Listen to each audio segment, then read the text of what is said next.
11 দফা দাবি পূরণের আশ্বাসে কর্মবিরতি প্রত্যাহারের ঘোষণা দিয়েছে আন্দোলনরত পুলিশ সদস্যরা। রোববার বিকেলে অন্তর্বর্তী সরকারের স্বরাষ্ট্র উপদেষ্টা অবসরপ্রাপ্ত ব্রিগেডিয়ার জেনারেল এম সাখাওয়াত হোসেনের সাথে বৈঠক শেষে একথা জানানো হয়। রাষ্ট্রীয় অতিথি ভবন যমুনায় পুলিশ ও র্যাবের প্রধানের উপস্থিতিতে আন্দোলনরতদের সাথে বৈঠক করেন স্বরাষ্ট্র উপদেষ্টা। বৈঠকে পুলিশের জন্য একটি স্বাধীন কমিশন গড়ে তোলার বিষয়ে ঐক্যমতে পৌঁছান তারা।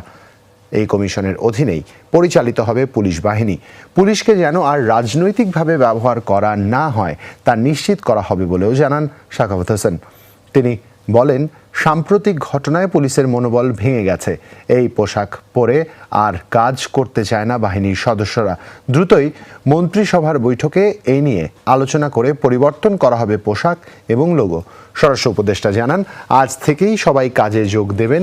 কেউ অন্যায় করে থাকলে তার বিরুদ্ধে তদন্ত করে ব্যবস্থা নেওয়া হবে। তবে